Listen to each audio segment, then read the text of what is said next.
All right, welcome to the EMT Pro podcast, where we deliver relevant EMS content from the field and the classroom each week. My name is Steve, and with me is my co-host Dan and special guest Holly. Guys, say hi. Hi, Steve. Hi, Steve. Awesome. Everybody's in a good mood.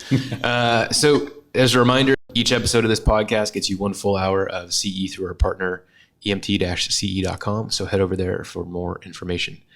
So guys, today we're talking about some fun stuff. We're talking about helicopter EMS or HEMS or HEMS. Dan, give me your background real quick when it comes to helicopter EMS. And then Holly, really the reason we brought Holly here is because she's more the expert. Right.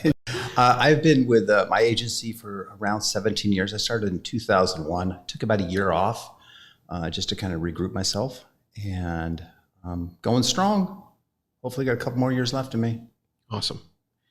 And Holly, welcome. Super happy to have you. Thank you. How have you gotten into EMS, and kind of give us your background and what you're doing now? Oh, okay. Well, I've been a paramedic for way longer than I've been a nurse. So I was a medic for about 12 years. I worked for Life Flight for 4 years and then went to nursing school, went to the dark side, and then came back about 4 years ago as a flight nurse. Awesome. And so your full-time gig right now is flight nurse, and you're not doing any medic stuff currently? Nope. Okay. Awesome. Too many CEs. Yeah. That's no joke.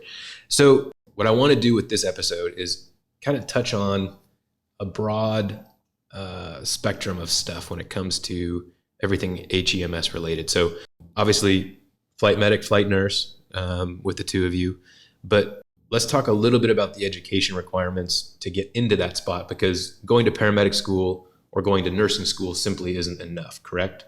You have to. That's correct. There's additional certifications you need to have. So I had to get my FPC, flight paramedic certified, and I got my CCPC, critical care paramedic certified, which is not necessary, but it's helpful. And then all your other stuff, your ACLS, NRP, PALS, so on and so forth. Okay. And so how much extra schooling for the flight medic side of things did you feel like it was? Well, I'm not super smart, so it took me a long time because it was an online class I took, and I did it over and over again. I passed the first time, but it was the hardest test I ever took. Really? Okay. Right. So how many months do you think you spent studying that total? It took me a good 3 months of self-study. Self-study. Yeah. Yeah, through an online portion. And then Holly, obviously nursing school, RN is 2 years, but you have a BSN, correct? So that's 4 years total of nursing school. And then what other certifications do you have, and what did it take post nursing school to get the flight nurse job?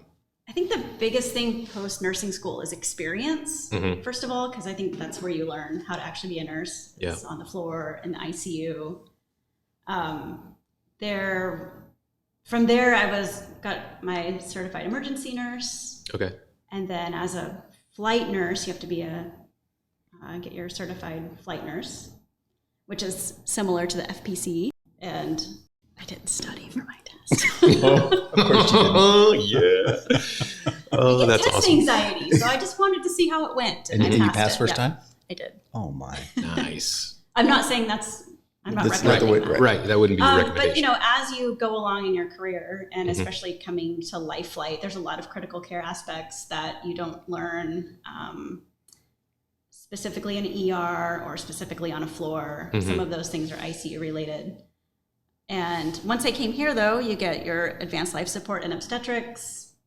There's an advanced life support burn class, your neonatal resuscitation, stable class. There's so many different things to take to enhance your learning. So you can take care of all different types of patients. That's awesome. So over the years, how long have you been in the ICU, or were you in the ICU? And then how much experience do you think it kind of took you to feel a little bit comfortable in that job? First, when I was a medic, I got a chance to work on the trauma team at a level 1 trauma center. And our team was an ICU nurse and a paramedic. And I feel like I learned so much from that dynamic because the nurses were amazing and really smart, and they loved to help us learn. And so I learned a bunch doing that as a medic. And then, of course, being a flight medic for a while. But then once I became a nurse, I worked in the ICU for about 1.5 years, which isn't very long, but it was really busy, and I felt like I just got so much experience being night shift, lots of autonomy. And in the end, I came back to flight medicine because I missed being in the field. Yeah, totally. So that's kind of a general overview of kind of the routes you guys took to get into this profession. Because I think that's one of the questions we get a lot, through our training websites that we run is, I want to go, do flight medicine. Like, how do I get into that? But the thing is, as a medic, I know that you can't just go from paramedic school to a flight medic. You need that. For our place, it's 5 years of urban medicine. So you've got to go somewhere, get your legs on, and then for sure get some experience and go. Yeah. The thing about it is that we know that you're never going to have seen everything, because I still see things I've never seen before. Every time I think I got it all figured out, I get humbled. But we want to hire people with enough experience behind them that they can figure out what to do, or they can make it happen. Yeah. That they have the confidence and the knowledge to critically think. Yeah, to do your critical thinking and make a decision. Take care of that patient you've never seen before. Right. For sure. Awesome. So let's move into some reasons why someone would get flown. I have my own take on it, and I have my own protocols that I operate under where I work. It seems like, for the most part, everybody has semi-similar protocols when it comes to when to fly somebody.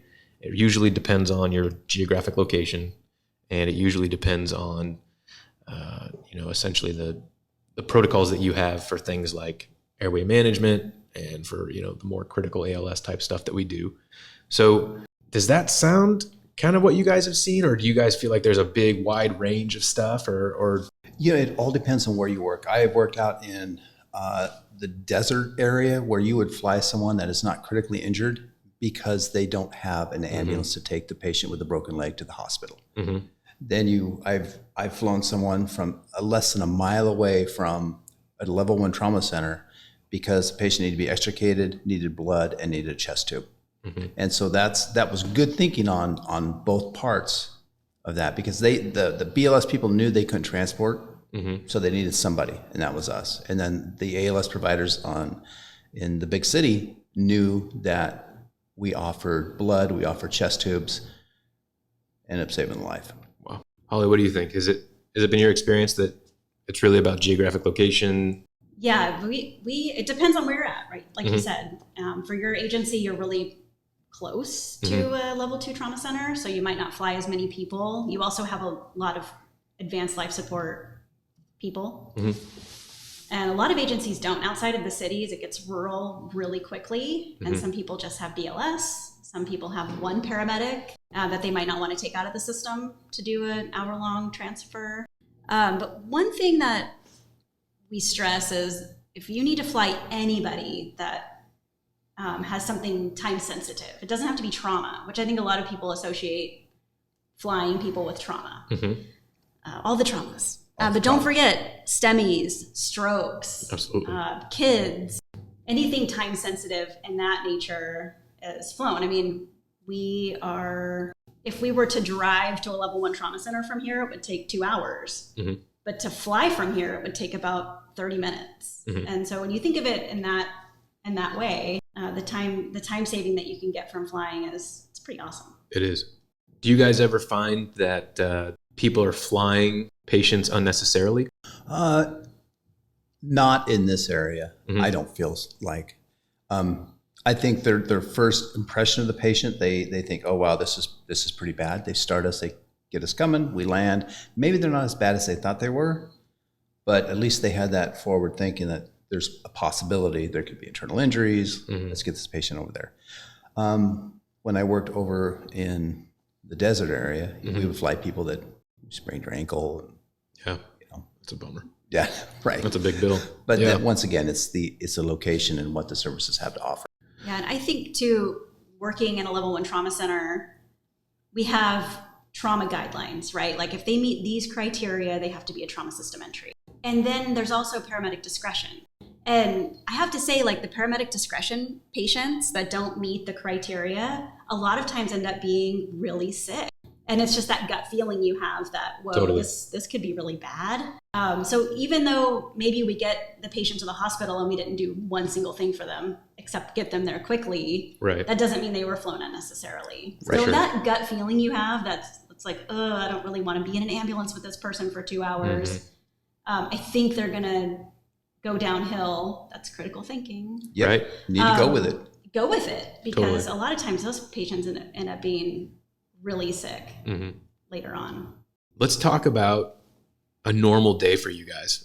What does it look like? How many are on your crew? I know that there's certain health requirements and restrictions that you guys have, which I think is one of the limiting factors for street paramedic. First off, how many are on your crew? And then what are some of these? I know that like there's a weight restriction, I think. So Yep. talk to me about that kind of stuff. Our agency, we run pilot, flight nurse, flight paramedic. 2 nurses can work together. We don't ever do paramedic because we need to have that critical care team, and that is going to be your nurse. And so the pilots have all these requirements they have to even have the job. How many hours? I can't tell you what they are, but all the stuff that they have to have. So we have 3 on the crew. In part of our company in another state, they'll run an RT and a nurse. But that's just because that's how it was before we merged. Gotcha. And so we come to work 24-hour shifts for the most part. We come to work, we have an extensive check of the aircraft, of the equipment, stuff we go through. And then, we have training we have to do. It seems like we're always doing some kind of training to fulfill the requirements. And then we run calls. So what are these weight requirements I keep hearing about? And I know that that's going to be a limiting factor for some people, but I'm sure it varies agency to agency. Is it 250? I think it's 250 now. 250 with all your gear on. okay. How much is your gear weigh, roughly? Probably, it depends on what you have. Okay. I'm like a hamster, so I've always got snacks in my pockets. But probably about 10 pounds Okay. for helmet, boots. Yeah, and all the Maybe stuff inside. a little bit more. Yeah. 10 to 12. You guys pounds. have a flight suit, right? Yeah. Okay. Cool. My wife calls it a zoot suit. A zoot suit? It's not super attractive. Okay. And then do you guys have weight restrictions for patients? That, Big sigh. yeah, it's if you can get them in, is it on our one helicopter, EC-135, you can get them in the back. So, I mean, you've got the girth. Okay. So it's really like a size restriction. Right. And I think on the 119, it's 4, if they're over 465, it's no go.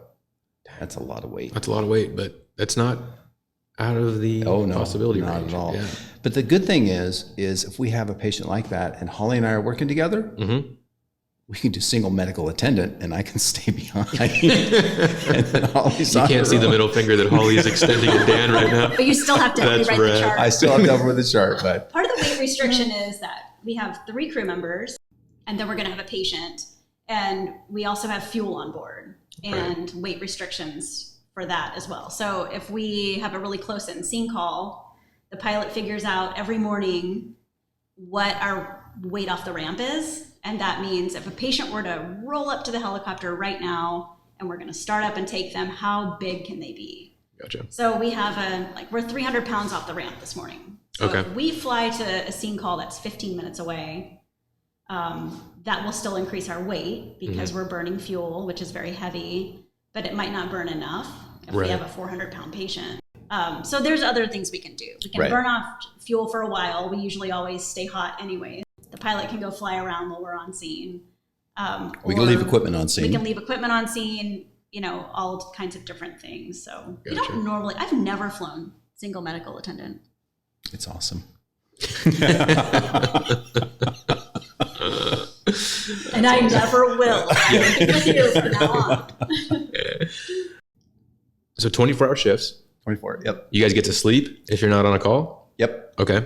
And do you guys take off from like an airport, or do you have like a base that's kind of in the middle of nowhere, or how does it work?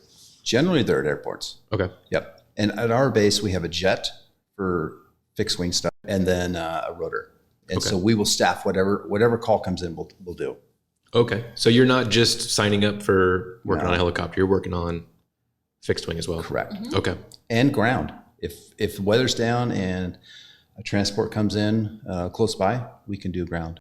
So if I'm hearing you right, you have 2 airplanes, a helicopter, and an ambulance. We have 1 airplane. At our base, we have a jet and then a helicopter, and then we have ambulances, and then we can just do ambulances that we contract with as well. Okay, gotcha.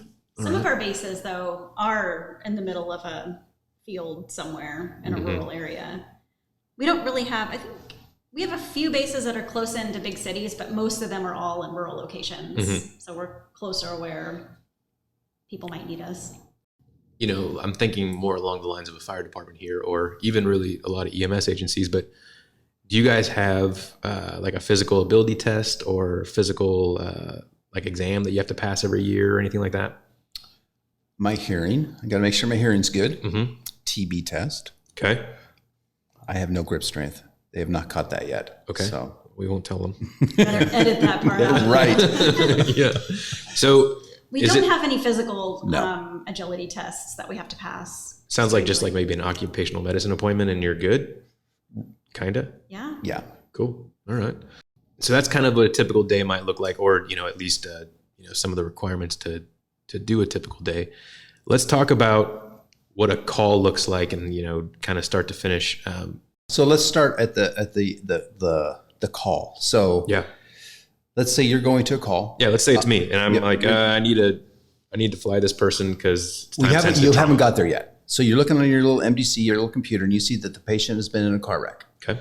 Patient is, it was high mechanism. You can either put us on standby or you can activate us Okay.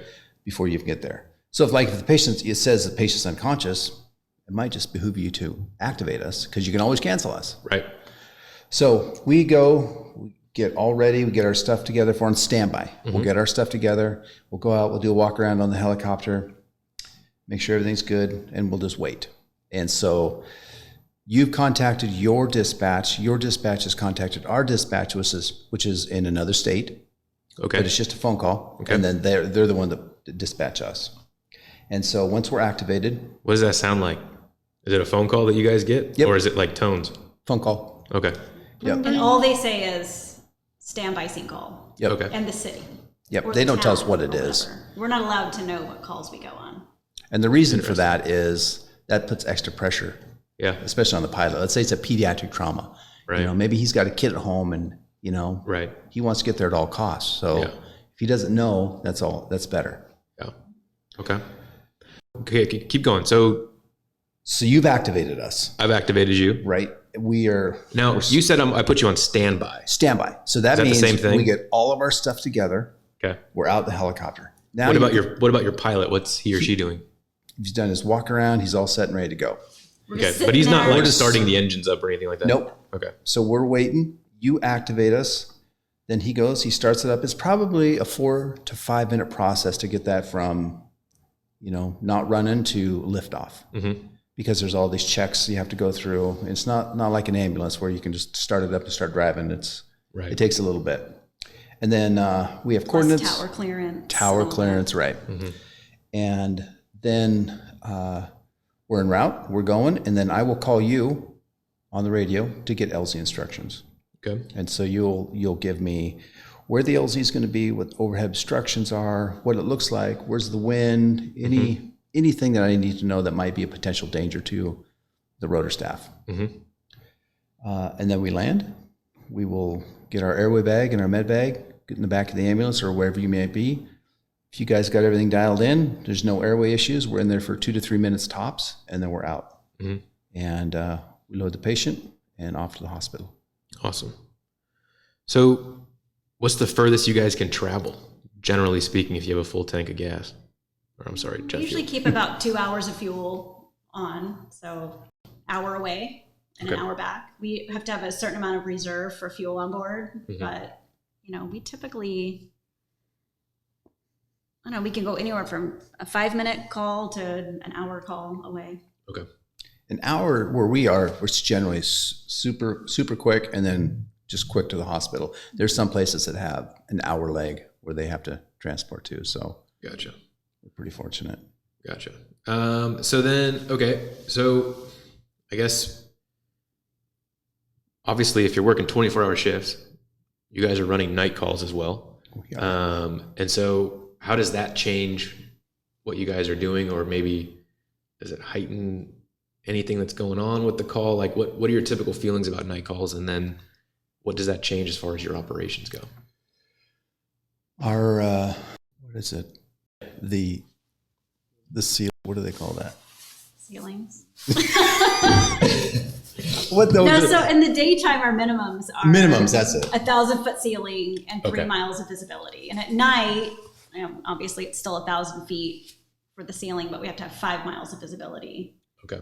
And then we get a little bit extra time for our liftoff to get out there, do our walk around. And really any time we're around the helicopter, it's heightened. At daytime or nighttime, you can never let your guard down because it's Totally. a dangerous operation. But at night, it's, I don't know, kind of the same. We wear night vision goggles, so that Okay. takes a little bit of time to prepare. Usually we prepare them before we get the call. So they're ready to go, all dialed in, and it's pretty easy just to throw your helmet on and hop in.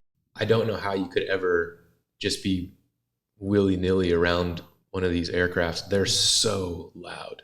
They are so loud. They command your attention whether or not you're awake or not. Like Right. you're going to wake up. Like It commands your attention, but it's really easy to get distracted by all the noise. And instead of having the normal situational awareness that you would, because you can hear and see things, you're kind of tunnel visioned into this giant machine, and it's really easy to make mistakes.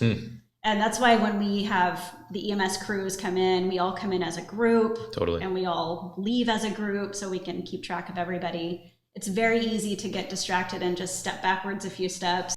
And then you're really close to the tail rotor, Right. or maybe you're in a dangerous part of the rotor disc. So even though it does command your attention, I feel like it's easy for people to get distracted. So easy.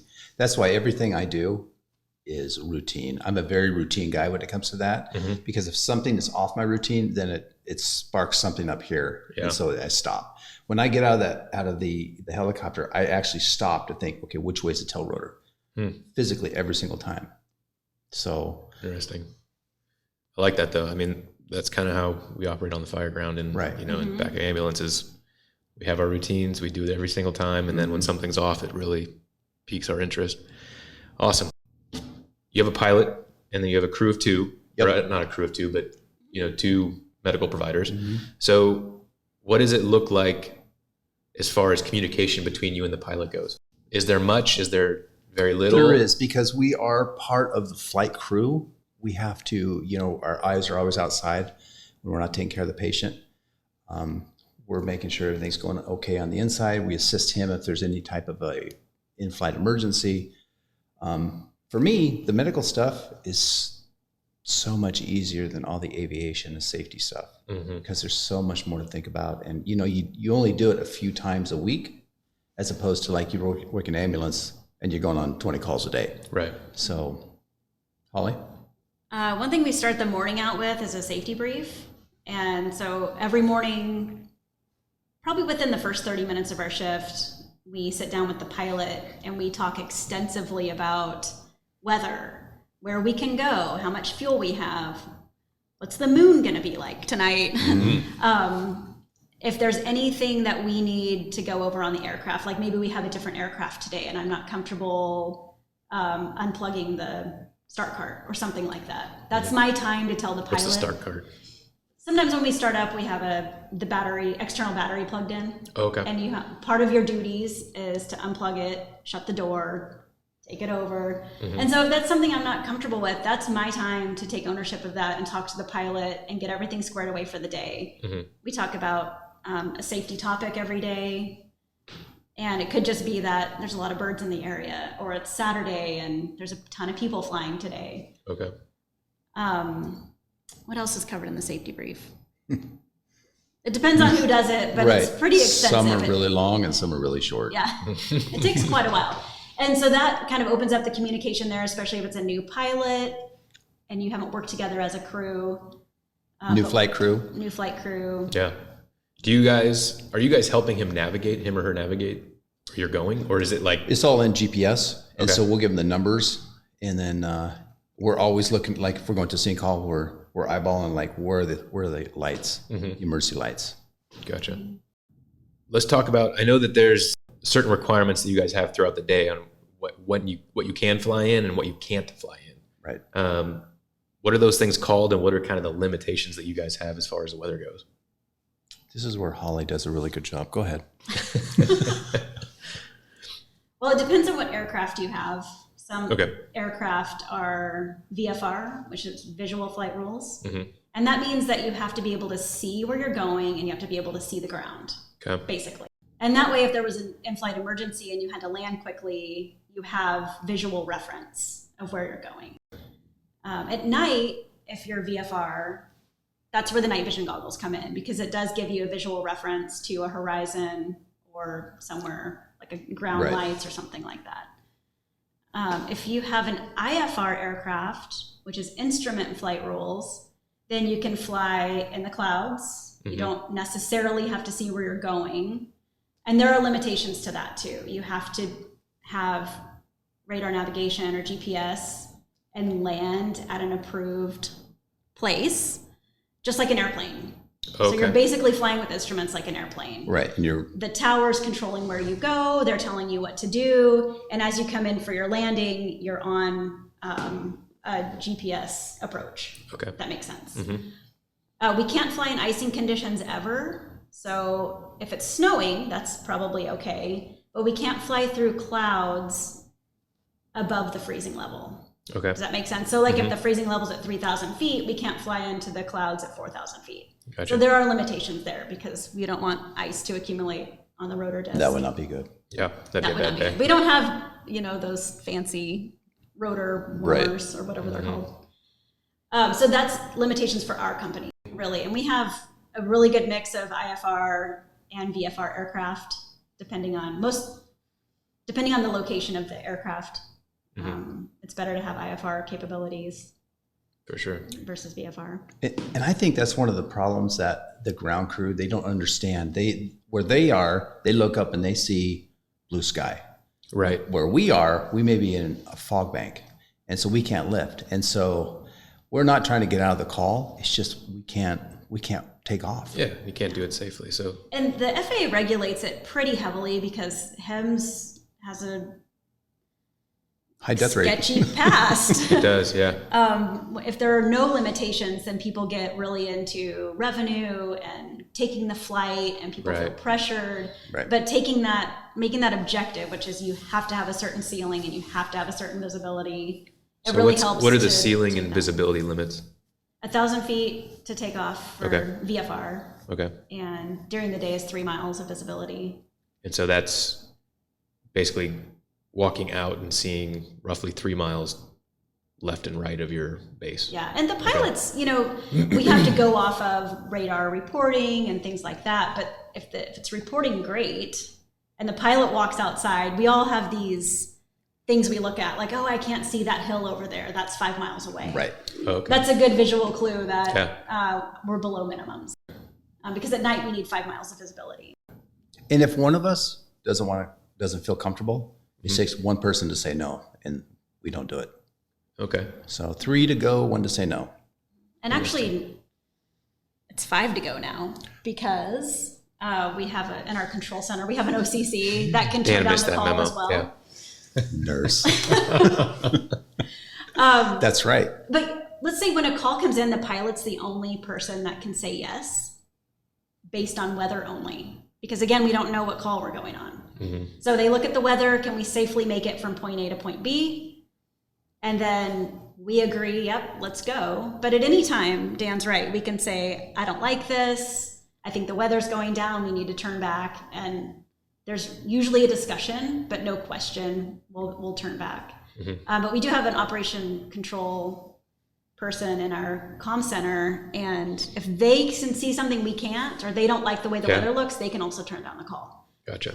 So it's kind of nice to have the It is. mama bear looking for us. Yeah, I totally. remember when I first started, we still had some Vietnam era pilots. Those dudes, and we had no MVGs at that time. Anything, and it's yeah. like I would just close my eyes and just, oh my gosh, I hope we make it. I hope we make it. I can't imagine flying without MVGs. Oh my gosh, me either. That's crazy.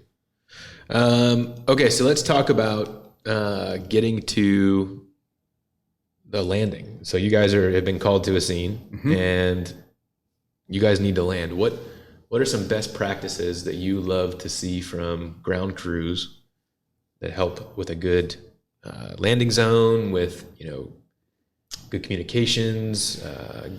So there's give me your guys' take on it. sometimes, I mean, we would love to have 100 by 100, right? Yeah. Just nice flat surface. That 100 by 100 square. Right. Okay. Right. It's not a field where you got corn sticking up 6 feet.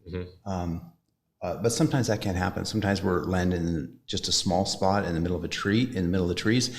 And we're looking to, as we're coming in, sometimes the coordinates are off a little bit. If you see us, just radio us and say, hey, I got you at my 12 o'clock. Or you're at my 12 o'clock. And then that way we can kind of zero in on where you are, and then we can see your lights.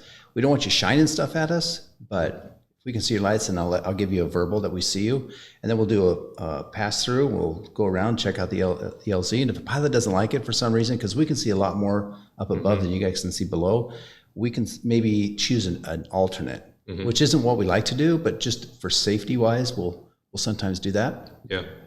And then obviously keep the people away, because when we land, there's a lot of rotor wash.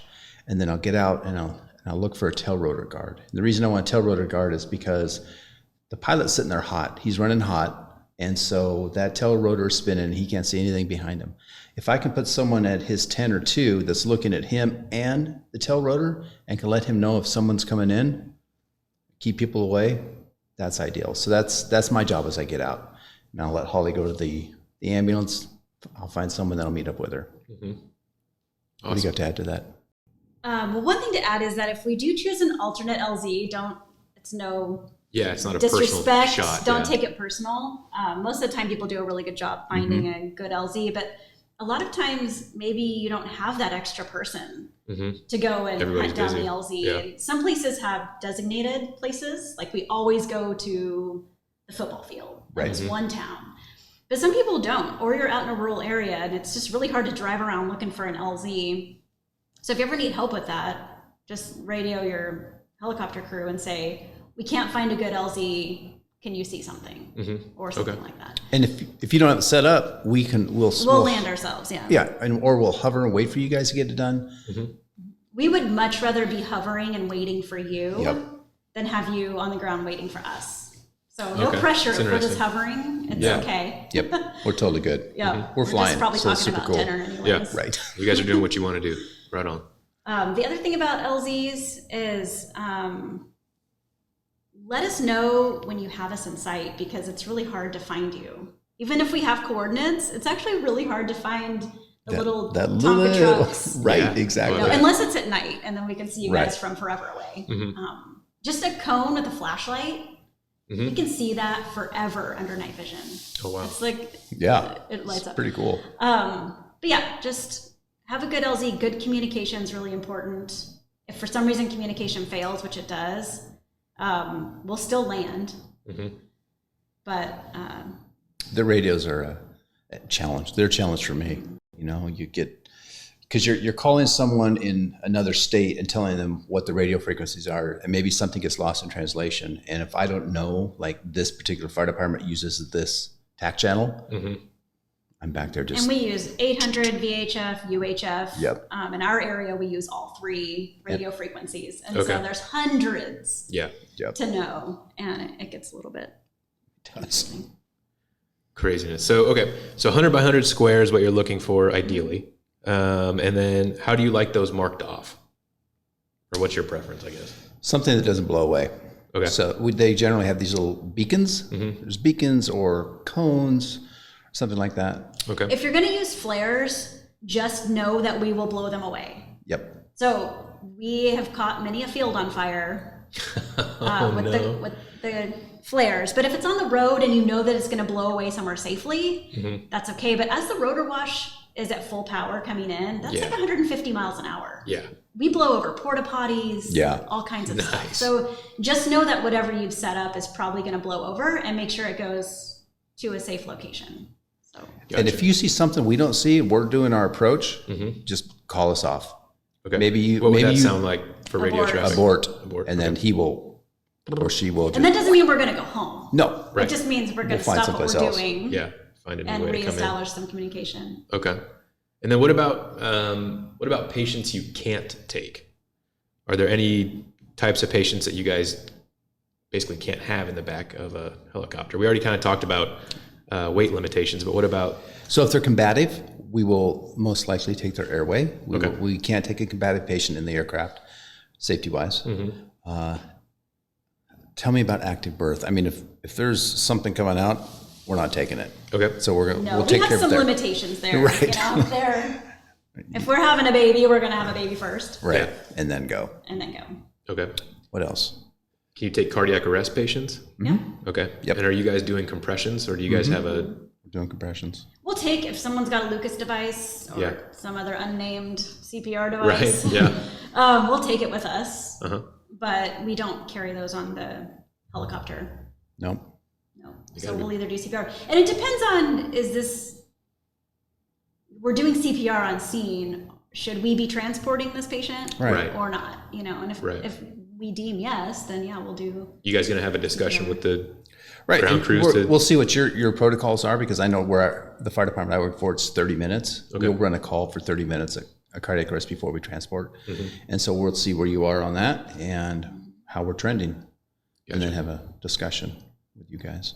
The other patients we couldn't take. We can take law enforcement, but they can't have a round in the chamber. So we can take them with their weapons, but they have to unchamber that round. They can't take their mace, anything aerosolized like that. Yeah, that could be a bad day. But other than that, there's really Very few we can't take. that we can't take. Yeah.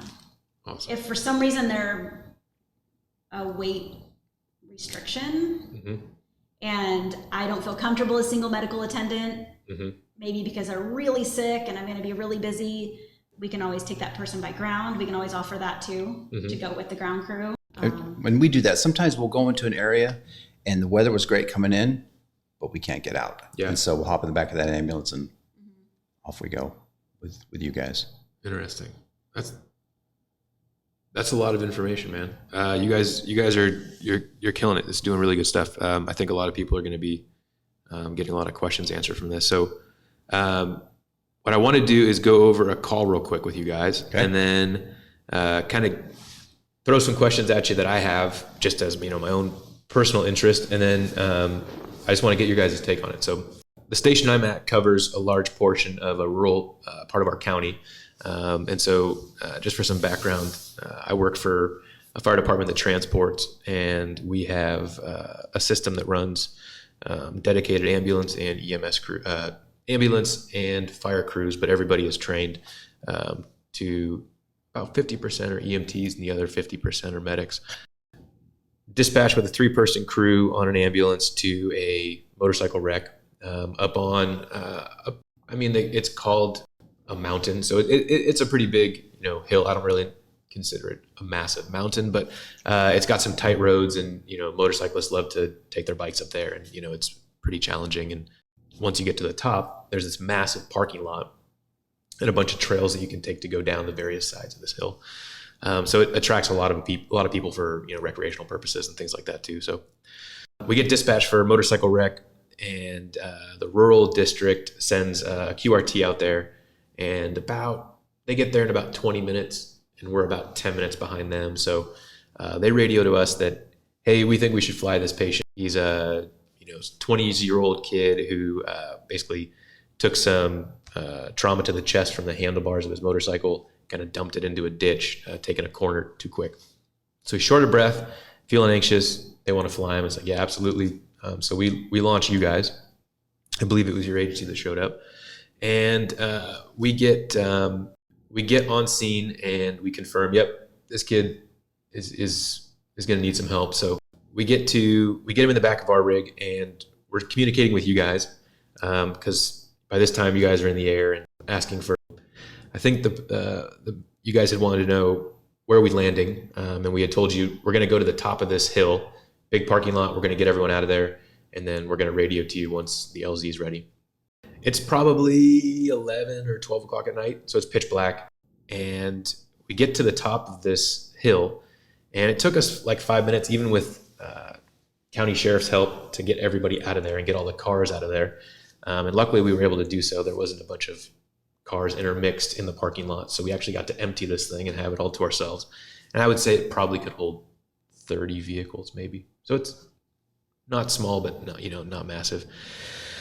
We clear out this space, and then we get this patient kind of the point we decompress his chest on the left side. He gets some relief with that, but we're also, poor kid. He's, mid-20s.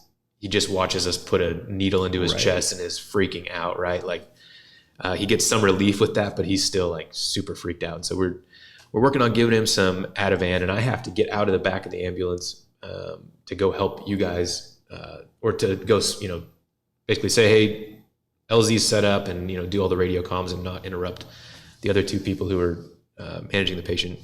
I guess one of my first questions for you guys is, so I set up this 100 by 100 LZ, and I'm pretty proud of this thing, right? Like I know what the textbook says, and I put one of those heavy weighted pucks that have the lights on it, on each corner. And then I put a fifth one to show you where the wind was coming from, right? The wind direction. Wow. Yeah. So I was like, oh man, this is going to be a good one. And then I realized, oh crap, the wind is coming directly from the one spot in this parking lot that has like a row of like 20 massive trees. And so the landing is going to have to be pretty steep, like to the point where like I'm kind of picturing in my head or drawing this, oh, there, there's a helicopter, drawing this line of you guys landing. But like you guys are coming in, and I'm like, there's a bunch of trees. You guys can obviously see the trees, right? Like it's not like they're hidden. Right. How much communication do you want about the hazards I'm seeing? I guess is the question, right? Do you want to know that coming in, big patch of trees, if there was telephone lines or stuff like that? Absolutely. All of it. If it's 200-foot tall trees to the north that are really obvious, we still want you to say that. Okay, awesome. Yes. That really, really helps. Yep. I definitely didn't say that. I was watching you guys come in and like, oh, okay, yeah, they obviously see them, because he came in and then he kind of flattened his approach and then just dropped straight down. Right. It was pretty sick. The pilot did a pretty cool maneuver, and holy crap, it was so loud. Yep. It was so loud. So loud. We don't have any ear pro. No. We have like little, foam ear protection things, but that doesn't do enough. And it was incredibly loud. So, okay. That answers my first question. Trees, wires, everything that looks obvious to you is not obvious to us. Not at all. That's huge. It also helps us find you. If we're looking for that big bank of trees to the north, we kind of know where you're at now. Yeah. And then also it helps the pilot, as we do our high recon, to know which way they're going to come in for their approach. And we always want to come into the wind. Yes. So we'll come into the wind, and maybe then at the last minute they'll maneuver the helicopter so it's closer to the patient for loading. But yeah, all of those things we want to know. So the fifth cone, if I remember, the wind, you're placing a fifth cone to signal where the wind is coming from, right? Yeah. In theory. Not a lot of people do that. That's overachiever status. Yeah. There, okay. So maybe that's also one other thing to note is that we can't see LEDs under the night vision goggles. So if you have LED they're all LED blinkers, like there's one set of towers in our area, and like one tower is all LED, which is completely invisible under the night vision. Did not know so that. If your blinkers are they're not, definitely LEDs, they're the LED. Yeah. There's one or two frequencies that we can see under night vision, but for the most part, we can't see LEDs. So would you like us to tell you that they're LEDs? Would that help? We just kind of assume everybody has LEDs. And he's peeking out. He'll peek out underneath his head. Okay. And probably they saw your flashing lights for right. Yeah, they definitely saw those too. Well, and a lot of those are turning into LEDs now too. Yeah. Yeah. You have one job. I know, right? Okay, so then I met up. The helicopter lands. They shut down everything, and then the two guys hop out. It was a medic came and greeted me first, and he said, "Hey, let's talk about what you got." And we walked back to the rig, and I was telling him basically everything we'd done, vital signs, needle decompression. And at that point, after we told him what we had, he went back, grabbed some more gear with the nurse, and said, "I think we're going to do everything here before we get going, and we're going to do." He wanted to do a chest tube, and he wanted to intubate prior to taking off.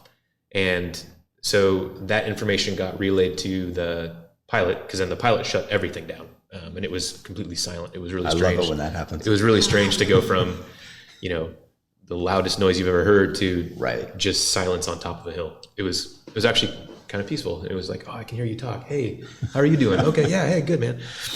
Is that pretty typical? The medic comes out first? Or no? It's crew by crew.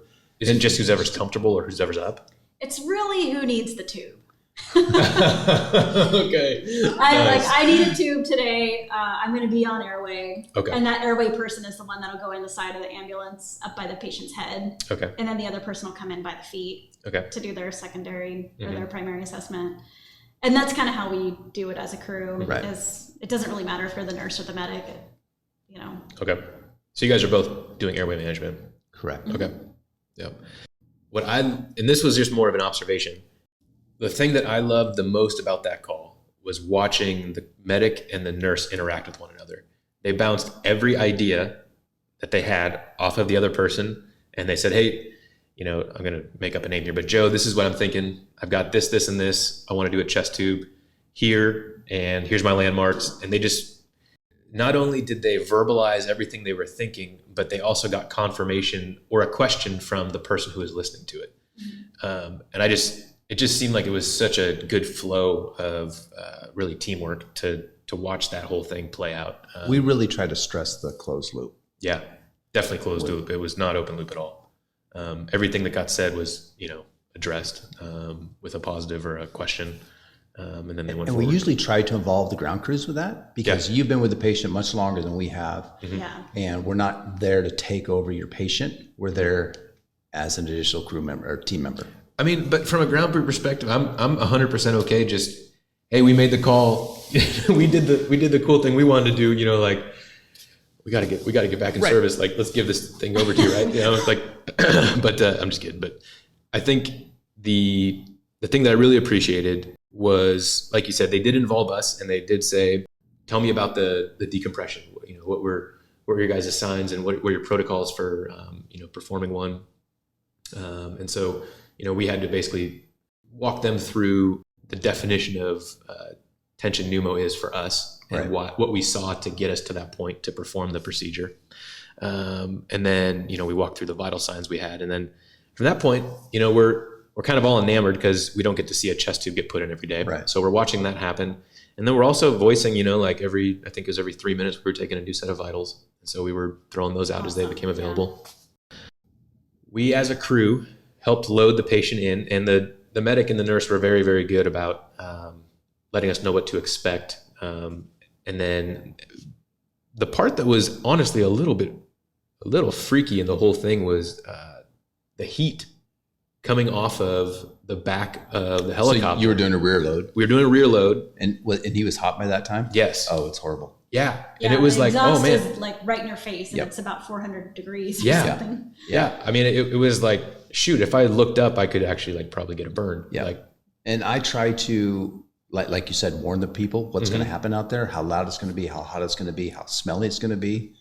To his credit, he warned us, but there was nothing that was going to prepare us for hey, you're going to be looking at like 400-degree air for a couple seconds, and then you're going to, duck even lower, kind of a thing. Or walk me through what it looks like to load a patient up from the various entrances to a helicopter, because I think the only way I've ever done it, unless it was like a pub ed event, is from the rear, like a rear entry. But I've never had a scene patient go into the side. Okay. And so if Holly and I are working together, we'll go in, we'll do a quick assessment. If there's nothing needs to be done, I'll say, Holly, go back and prep the helicopter if you would. So she'll go back, she'll open the door, whether it's the back door, and then she'll undo the buckles and open up the blanket. We have a life blanket back there. And so she gets everything prepped. If it's a side door, she opens the side door, does the same thing. So we'll go with the rear first. And that's when I'll warn the people on how loud it is, how smelly it is, how noisy it is. And then we'll give the instructions before we leave. And then I'll take a minimum of 4 people, and I'll generally be guiding them super slow, because if you're on an uneven terrain, the last thing we want to do is drop the patient. Right. And so we'll go, and Holly will give me thumbs up, Pilot will give me thumbs up, because we want to make sure that they know we're coming, and we're coming from the right angle. We need to be at the we don't want to come from the back side. We don't want to come from the front. It's got to be from the sides. And generally it's from the 9 o'clock side. If we're loading on the side load, we're doing a 9 o'clock. If we're loading in the rear, we're coming in from the 9 o'clock as well. Okay. And so we come in, we'll do a nice slow load. If they're on a backboard, it's much easier because then we can just slide it onto the gurney. If they're not on a backboard, we'll just take their sheet, like this, what we did the other night, just a sheet, and then we'll just yard them in. It's a little more aggressive, but it works well. Yeah. We want to make sure that they're flat, especially on the flat load or the back load, because there's not a lot of clearance. And if they're intubated, we'll make sure we disconnect the BVM so we don't lose that tube as we're doing that quick load. Holly, what else you got on that? Just one thing to remember is just safety under the rotor disc. Like no hats, nothing that can fly off. And if something does fly off, don't chase it because it's going to go to the tail rotor. And then we always stand outside the rotor disc and wait for the pilot to invite us in. Like you never approach an aircraft without the pilot's okay. And that's so they know where you're going. And it's always 9 and 3, never 12 o'clock. And what's it going to look like for the pilot to welcome you in? And what's it going to look like for the pilot to say? Thumbs up or a flashlight. Okay. If they don't want you approaching for whatever reason, what are they going to do? Nothing. They're just going to look at you or give you the hand. Or give you a hand. Okay. Like the stop. The Austin Powers. Right. We'll see that at the hospital quite a bit, where the security guys will want to come in when we're still either shutting down or we're not ready for them to come in, and we'll have to stop them because when you start shutting that down, the rotor discs start to flop and they start to go down a little bit. And that's a really dangerous place to be. Yeah. If you can touch the helicopter, you're okay, or you need to be outside the rotor disc. But any other area is pretty dangerous. But other than that, I think that's pretty good. I guess the absolute last question I have for you guys is, what does chart riding look like in the helicopter world versus ground world? It's the worst thing in the world. It's the worst thing. It takes forever. When I first started, it was amazing because the nurses weren't nice, but they always wanted to chart. They didn't want to intubate, but they always wanted to chart. That was fine. I'd go sit underneath the stairs and let them chart. But now it's a team effort, works the team part, and I'm not a real good charter. So you guys are doing a chart together? Correct. You're co-authoring a chart? I'll usually start Single the bottom. chart? One chart. I'll just start the bottom. She'll start the top because she's much smarter than I am, and then we meet in the middle, and then I say, make it look good. One thing that is different than in the EMS world is that we're not allowed to chart while we fly. Okay. Because we need to have our eyes outside looking for aircraft or other hazards, birds. So we're not allowed to chart unless we're back at base. But typically speaking, how much more time do you spend on a ALS, ambulance chart than you do, or you know what I'm trying to say? Yes. How much more time is spent on a helicopter chart versus a ambulance chart? I could write an ambulance chart in 5 minutes. Maybe that's why I was on a PIP. I don't know. A good chart for if it's just a scene call, it's probably 45 minutes or so. If it's a critical care call, we got ECMO, you got all these drips and such to do. It could go up to 2 hours. Wow. Oh yeah, some of the interfacility calls take a long time, especially if they're any kind of vasoactive drip. We have to do 5-minute vitals, and we're always titrating something or changing the vent. And all that has to be documented. And it's all got to be documented. Wow. Awesome. Well, I feel like we touched on a ton of information, but I feel like it's going to answer a lot of questions that people have had that they've come to us with. So I'm hopeful that this will be not only a good podcast to listen to for information about what helicopter EMS is, but also maybe pique some interest in getting more people involved in it or interested in it who maybe didn't really have it on their radar. Oh, yeah. We would love to have It's the more best job episodes. ever. And I have to say, since we're almost done, I know what it was like as a medic to call life flight and want everything to be perfect. And I don't have a line yet and feeling all that stress, but there's no stress. When we come into the call, we're probably already on plan B or C. We don't have it all organized either. We're just part of the team, and there's no pressure. Do the best you can, and then let us know how we can help you. Yep. Awesome. Absolutely. Awesome. Well, that's all we got for you guys today. We're going to leave it at that. Holly, Dan, thanks for joining me. And we'll look forward to having you guys back on more episodes. Thank you. Thanks.